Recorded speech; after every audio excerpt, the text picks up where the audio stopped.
La Fresh Morning. La Fresh Morning.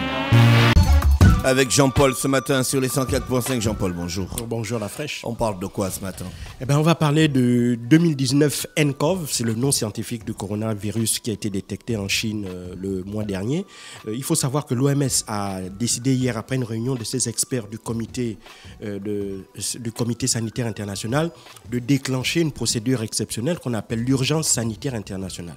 Alors, qu'est-ce que c'est? L'urgence sanitaire internationale, c'est une mesure qui va permettre à l'OMS de donner des directives aux 196 États membres de l'OMS pour qu'elles prennent des mesures afin d'endiguer la propagation de cette épidémie de coronavirus-là.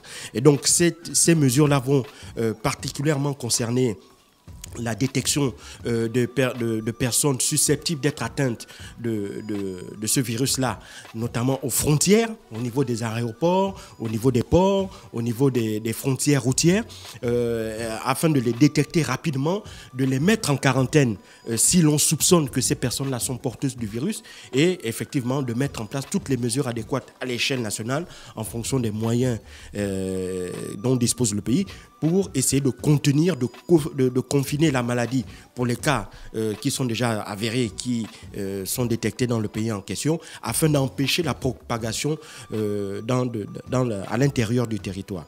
Et donc, cette mesure, évidemment, ce n'est pas la première fois que l'OMS la détecte, la déclenche, pardon. Il ne faut pas oublier que, par exemple, en 2009, elle avait été déclenchée pour le cas du virus H1N1. En 2016, c'était pour le cas du virus Zika.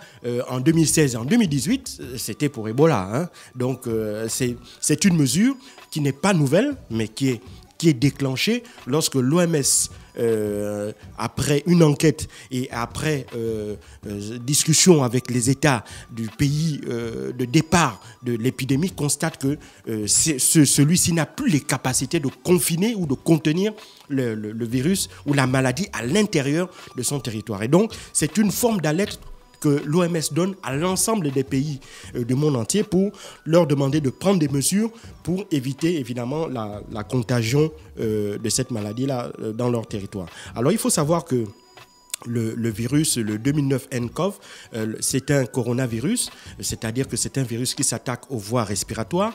La difficulté, ce qui le rend particulièrement difficile et complexe dans la lutte contre ce coronavirus-là, c'est d'abord le fait qu'il avait été détecté pour la première fois en début décembre en Chine. Les premiers cas qui ont été internés, les premiers cas d'hospitalisation, c'était le 16 décembre, mais ce n'est que le 31 décembre que la Chine a alerté l'OMS pour dire que là, on a un problème, on a détecté un nouveau type de virus. Et donc, dans un premier temps, l'OMS a aidé la Chine pour essayer d'endiguer cette maladie, mais ça a été rendu particulièrement difficile et voire quasiment impossible. Pourquoi? Parce que, la Chine est un grand pays en termes de population. Il faut savoir que le virus est parti de la ville de Wuhan. Wuhan, c'est la 6e ville chinoise, une ville de 11 millions d'habitants. Et c'est parti à un moment où cette ville reçoit énormément d'habitants. Il faut savoir que le mois de décembre, c'est un mois qui précède le Nouvel An chinois. Et donc, le Nouvel An chinois, c'est la fête la plus importante en Chine. Et le mois de décembre, c'est un mois aussi particulièrement important parce que il y a d'abord les fins d'année du calendrier judéo-chrétien, mais c'est aussi la période en Chine où il y a de grands achats et donc il y a de grands mouvements de population. Ça, c'est la première chose. La deuxième chose, c'est qu'à Wuhan, il y a un grand marché dans lequel on vend de manière légale ou illégale des viandes de gibier, donc des viandes de brousse. Alors certains experts estiment que ce coronavirus-là partirait l'animal hôte serait une chauve-souris. Et donc c'est dans la consommation de la soupe de chauve-souris, une espèce de bouillon fait à base de chauve-souris, qui serait la cause, qui serait le point de départ de ce coronavirus-là. Pourquoi on le dit? Parce qu'on estime que, si tu veux, le patrimoine génétique de ce coronavirus-là est très proche de celui que l'on voit particulièrement chez ces mammifères-là. Donc, ils estiment que probablement le point de départ serait la consommation de chauves-souris. Il faut savoir que dans cette zone-là, dans cette partie, on consomme énormément de chauves-souris. Donc ça, c'est la première chose. La deuxième chose, c'est que la période d'incubation, à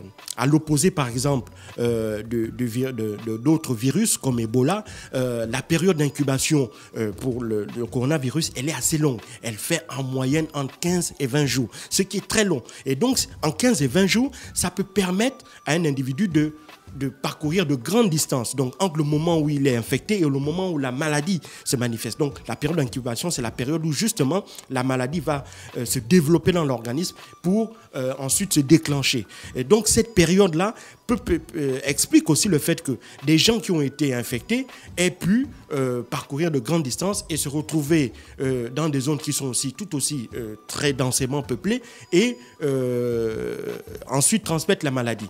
Parce qu'il faut savoir que cette maladie-là se transmet du contact, se transmet d'humain à humain, par contact, sur une distance, selon des experts, qui peuvent être inférieures à 2 mètres, donc à moins de 2 mètres, rien que par les émanations que la personne dégage, elle peut contaminer une autre personne. Donc ça, c'est le troisième élément qui a permis et qui explique la propagation extrêmement rapide de cette maladie-là. Alors, la Chine essaie de tout mettre en œuvre pour essayer d'endiguer la maladie, parce qu'aujourd'hui, on a à peu près un peu plus de 7300 cas en Chine et à peu près 170 morts. Jusqu'à présent, il n'y a pas eu encore de cas de décès en dehors de la Chine. Les 170 morts qui ont été constatés jusqu'à présent le sont uniquement sur le sol chinois. Alors, les autorités sanitaires chinoises sont en train de déployer d'énormes moyens. Il y a un hôpital de 1000 lits qui sera destiné exclusivement à la prise en charge des personnes atteintes de ce coronavirus qui est en train d'être construit en Chine. C'est un record qui risque d'entrer dans les livres Guinness puisqu'il veut construire cet hôpital de 1000 lits en moins de 2 semaines. Ce n'est pas un hôpital comme on l'entend dans notre entendement, mais c'est un espèce de préfabriqué dans lequel on va essayer de suivre, de soigner et de contenir la maladie en prenant en charge directement les personnes qui sont atteintes là. Donc la Chine met énormément de moyens.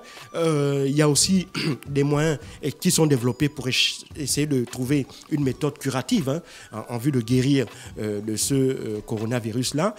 Pour le moment, on n'a pas encore de résultats qui soient certains concernant la guérison, mais il est clair que tous les ministères, tous les services de santé du monde entier sont particulièrement inquiets et sont particulièrement vigilants concernant la propagation de ce virus-là. D'autant plus que la Chine, les Chinois sont quasiment partout dans le monde entier. La Chine aussi est une grande destination, aussi bien pour les affaires que pour le tourisme. Et donc, il est important que pour les autorités sanitaires, y compris notre pays, le Gabon, que l'on prenne les mesures. Il est clair qu'avec ce déclenchement de l'OMS, déclenchement de l'urgence sanitaire internationale concernant le 2019 nCoV, eh ben, nos autorités aussi vont, à partir d'aujourd'hui, parce que c'est hier soir que la décision a été prise à 22h30 heure locale, depuis Genève, où se trouve le siège de l'OMS, eh ben, donc techniquement, à partir d'aujourd'hui, eh ben, nos autorités sanitaires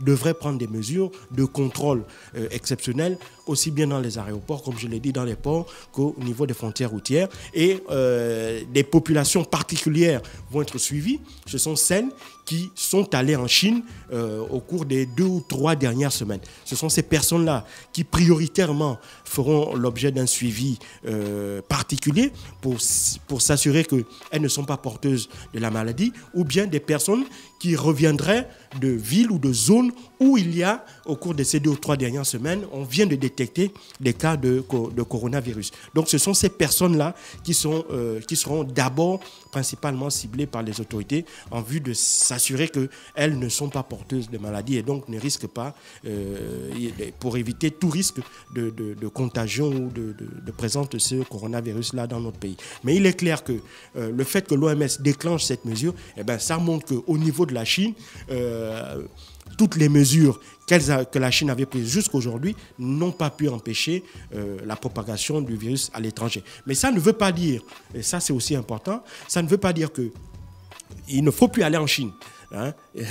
Ça veut dire que vous pouvez aller en Chine, mais assurez-vous d'abord que là où vous allez en Chine, le gouvernement chinois ait pris toutes les mesures pour qu'il n'y ait pas de risque de personnes porteuses de maladies à l'endroit où vous allez en Chine.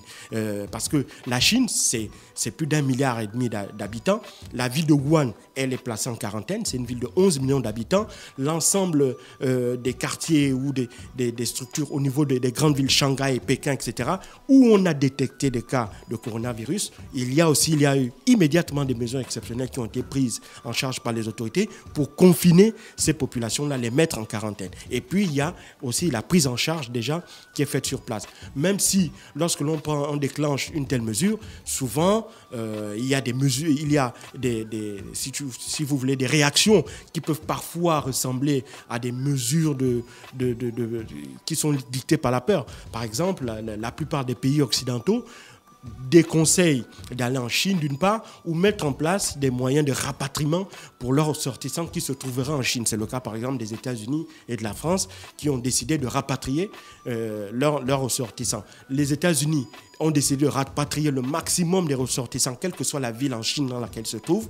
Pour le moment, pour ce qui concerne la France, ils ont décidé de ne rapatrier que les ressortissants français se trouvant dans la zone de Wuhan.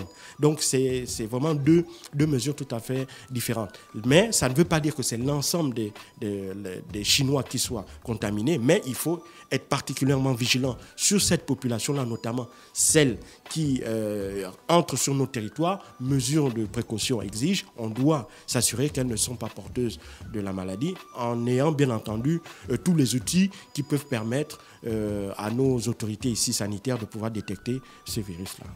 Jean-Paul, on a d'un côté un pays comme la Chine capable de construire un hôpital en 10 jours et puis d'un autre côté des pays africains et un pays comme le nôtre où c'est quand même assez compliqué des questions sanitaires. Quand on parle d'urgence médicale internationale, tu penses que dans l'immédiat, quelles sont les mesures qu'on peut mettre en place pour faire face à un virus qui au final est difficilement détectable?